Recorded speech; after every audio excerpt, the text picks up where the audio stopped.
Everyone, इसका topic है स्थल रूप और जीवन। मनुष्य के भार से मुक्त अनेक प्रकार की ऊंचाइयां, ढलानों तथा विशाल समतल भूमि से युक्त अनेक प्रकार की शक्तियों से संपन्न पेड़ पौधों और आधार प्रदान करती हुई हम सभी के लिए विस्तार को प्राप्त हो तथा अपनी संपन्नता को प्रदर्शित करे। पृथ्वी मेरी माता है और मैं उसकी संतान। ये लिया गया है हमारे अथर्ववेद से, जो भूमि सूक्त है, और ये पृथ्वी के लिए स्रोत है। स्थल रूप किसको कहते हैं? जो लैंड है, जो पहाड़, मैदान, पठार है, जहाँ पे हम रहते हैं, इसको हम कहते हैं स्थल। और स्थल का क्या प्रकार है, जीवन और संस्कृति के लिए इसका क्या महत्व है, स्थल रूप के साथ संबंधित जीवन की क्या चुनौतियां हैं और क्या अवसर, ये जानेंगे हम इस चैप्टर में। तो जैसे मनुष्य इस पृथ्वी पर रह रहा है, वो अनेक स्तनधारी जीव जो है उनकी तरह मनुष्य भी पृथ्वी पर रहता है और इसकी बहुत सारी विशेषताएं हैं। छोटी सी सड़क जो है आपकी, जो आपके घर तक जा रही है और उत्तर प्रदेश के प्रयागराज तक पहुंच रहे हैं, या उत्तराखंड में अल्मोड़ा तक जा रहे हैं, ये जो अलग अलग लैंडस्केप आप देखते हैं, कहीं पे सड़क है, कहीं पे जमीन नीचे जा रही है, कहीं पे नदियां दिख रही हैं आपको, फिर आपको पहाड़ दिख रहा है, तो ये स्थल फॉर्म के अलग अलग प्रकार हैं। अब इसमें से जैसे मैंने जिक्र किया कि पर्वत होंगे, पहाड़ होंगे और पठार होंगे, जिसको हम प्लेट्यू कहते हैं, और मैदान, प्लेन, तीन तरह के स्थल फॉर्म आपको जगह जगह मिलते हैं। ये उन चीजों के अलावा है जो आप नदियां देखते हैं, पेड़ देखते हैं, उसके अलावा। अब ये तीन जो पहाड़, पठार और मैदान है, तीनों जगह रहने का ढंग अलग है लोगों का। थोड़ा सा क्लाइमेट में भी चेंज हो जाता है, क्लाइमेट मतलब जलवायु।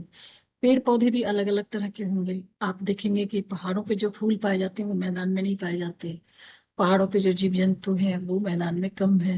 मतलब अब तो सब कुछ मूव करता है, सब जगह ले जाए जाते हैं। पेड़ पौधे भी हम बहुत ज्यादा माइग्रेट करते हैं यहाँ, लेकिन अभी भी जो स्थानीय रूप से पेड़ पौधे पाए जाते हैं वो बिल्कुल अलग होते हैं।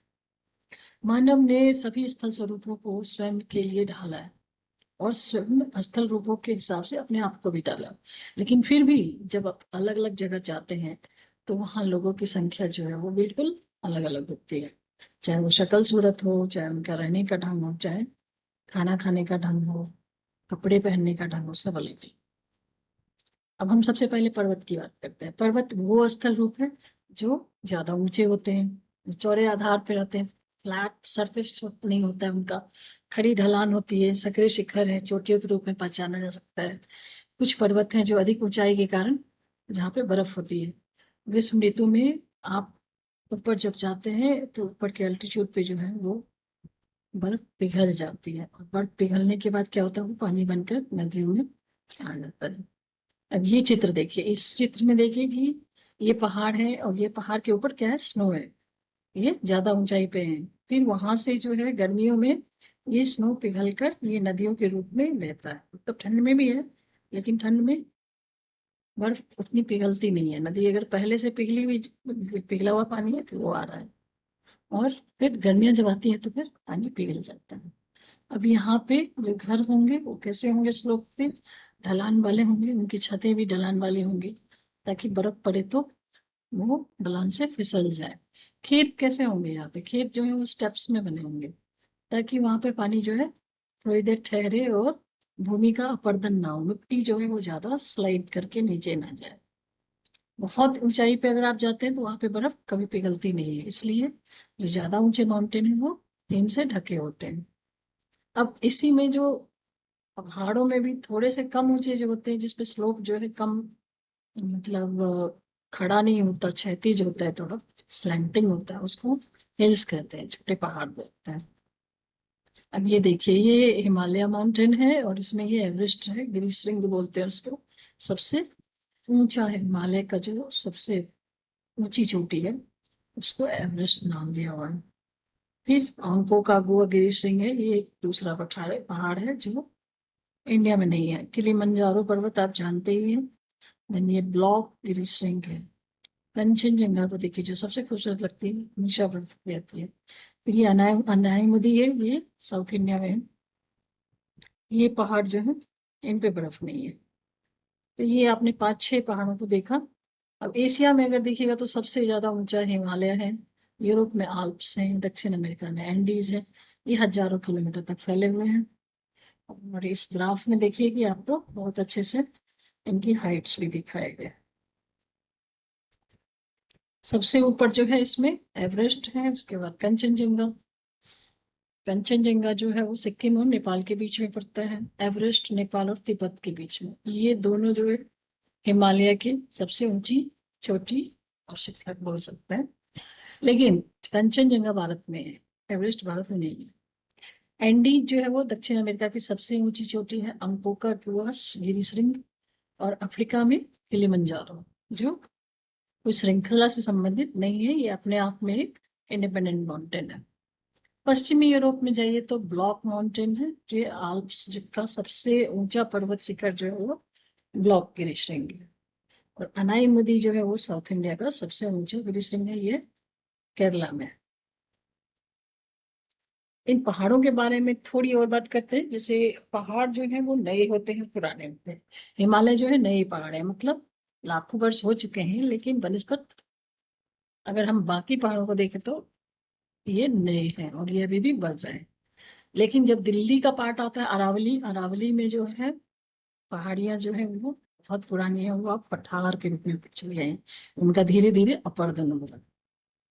तो विश्व में कुछ पर्वत जो है आज भी बढ़ रहे हैं और कुछ जो है वो डिक्लाइन कर रहे हैं। ऐसा नहीं है कि जब वो बढ़ रहे हैं तो उनका डिक्लिनेशन नहीं होगा। अपरदन भी चलता रहता है और उन्नयन भी चलता रहता है। पहाड़ जो है ऊपर उठ रहे हैं, जो उनका भी अपरदन चल रहा है। इसीलिए वो बीच बीच में कटते हैं, लैंडस्लाइड होता है, पानी गिरता है उन पे, हवा आती है, पहाड़ जो है धीरे धीरे कटते रहते हैं। लेकिन जो पहाड़ नए हैं वो बढ़ते भी रहते हैं। अब पर्वतों के आसपास में जो चीजें होती हैं उनको जरा देखिए। जंगल जो है वो पर्वतीय वन कहलाएंगे। उसमें कैसे होंगी पत्तियां, नुकीली होंगी, जैसे फर है, स्प्रूस है, देवदार है। ये पहाड़ जो है काफी ऊंचे हैं, क्योंकि आप घने पहाड़ जंगल है इसमें, तो धूप को पाने के लिए ये ऊंचे बढ़ते चले जाते हैं। खूब बारिश होती है, इसकी वजह से ये और ऊंचे होते हैं। शंकु के आकार के होते हैं, जिनसे इनकी पत्तियां बिल्कुल पतली और नोकीदार होती है, इसपे पानी ना ठहरे। और जो ज्यादा ऊंचाई पे जब ये पेड़ है तो क्या है वहां पे, मॉइस्ट सरफेस है, ठंड ज्यादा है तो घास भी है और काई और लीचन भी है, लाइकेन।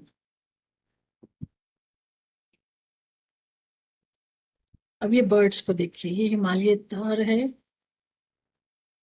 ये एनिमल है, ये पेरिविन फाल्कन है, और ये पहाड़ी खरगोश है, गोल्डन ईगल है, ये कैनेडियन लिंक्स है, ये याक है। मैं एक बार याक के ऊपर बैठी हुई थी। ये आइबेक्स है, ये थोड़ा थोड़ा बाल सिंगा जैसा लग रहा है। ये ग्रे फॉक्स है। और ये तेंदुआ आप सबने देखा, जू में तो देखा ही होगा। ये भालू है। तो ये हम देखते हैं कि पहाड़ों पे जो है, चूंकि घने जंगल है, नदियां हैं, झील है, घास के मैदान है और गुफाएं हैं, तो ये सब जो है इस तरह के एनिमल्स को शेल्टर देते हैं, इनके लिए नेचुरल घर है। गोल्डन एंगल जो है, सुनहरा गरुड़, पेरिग्रिन फाल्कन, घुमंतू बाज, कैनेडियन लिंक्स, हेम तेंदुआ, आइबेक्स, हिमालयन तहर, ये सब बहुत ही इम्पोर्टेंट है। और इनको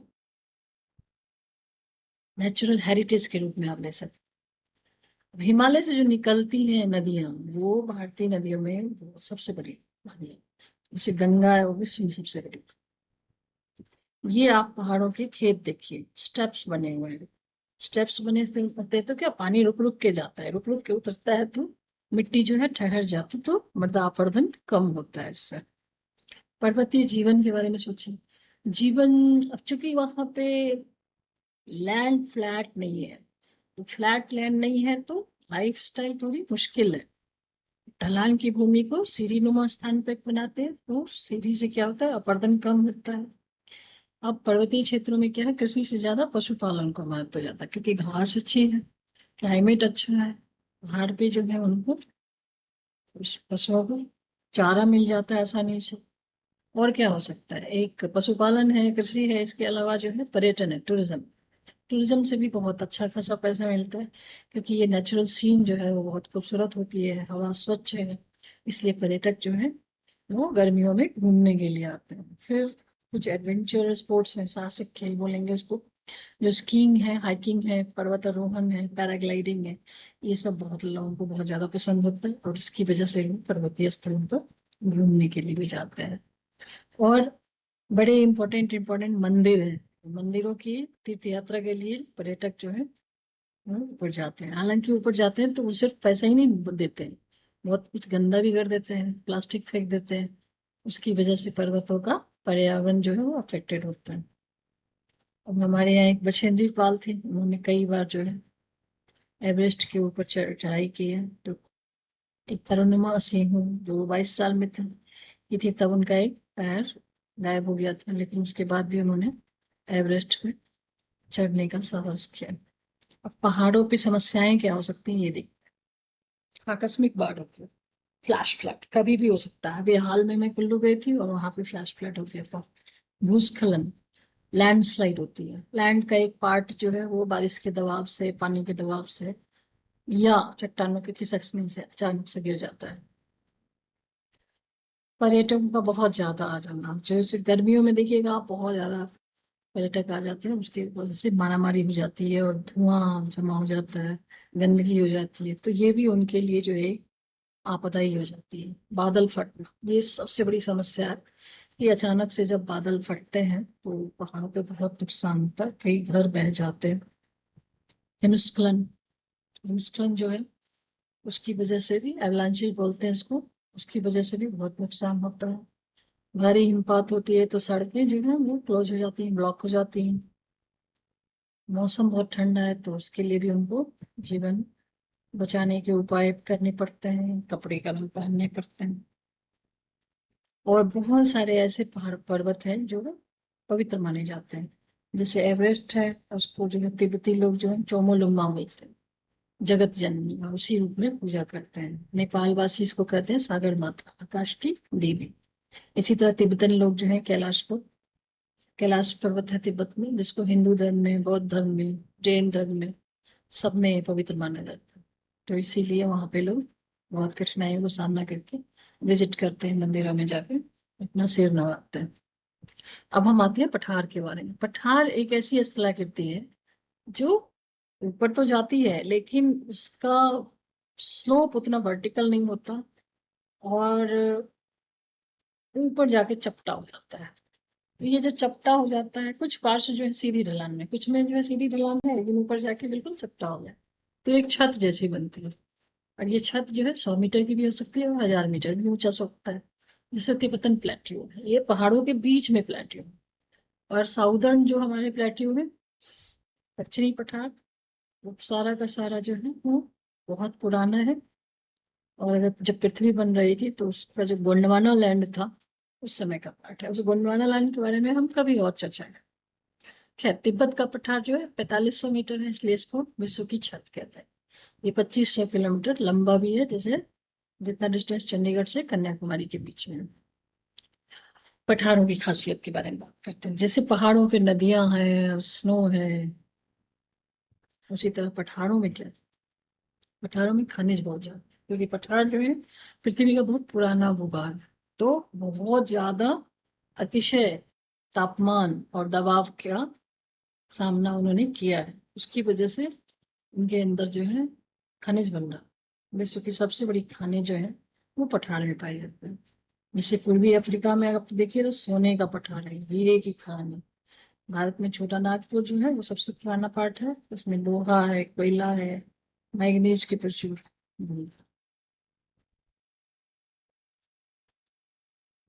अब पठार में कहीं कहीं जो है वो जलप्रपात भी है। चेरापूंजी का पठार जो है वो क्या है कि पहाड़ों के बीच में है, उसमें से जलप्रपात। ठीक है। पठार में और क्या होता है, मिट्टी जो है मैदानों की बजाय उनके हिसाब से तो कम उपजाऊ है, चट्टानी मिट्टी है। तो चट्टानी मिट्टी जो है वो कम उपजाऊ होती है, लेकिन इसमें काली मिट्टी भी होती है। और काली मिट्टी जो है वो कपास के लिए बहुत अच्छी होती है। पठारों में जो आकर्षक जलप्रपात है उसमें से एक आपने दिखाई है ना, ना काली काली जलप्रपात।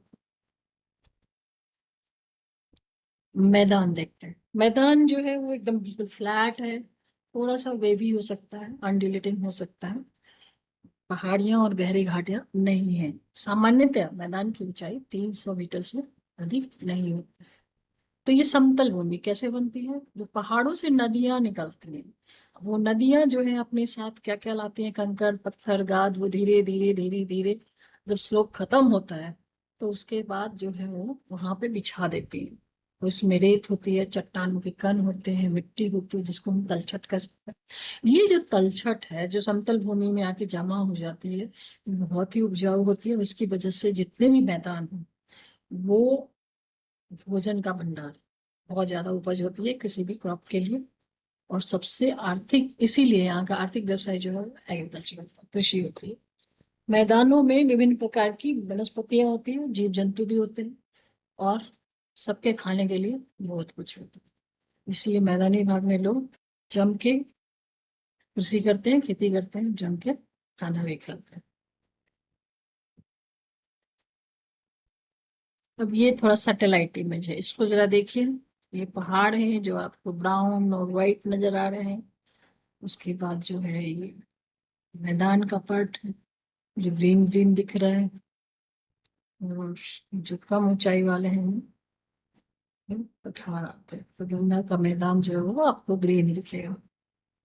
अब हम भारत के बारे में बात करते हैं। भारत की आबादी जो है वो 40 करोड़ की आबादी भारत के गंगा के मैदान में रहती है। विश्व के अन्य मैदानों के समान भी यहाँ पे मुख्य व्यवसाय क्या है? मत्स्य पालन और कृषि।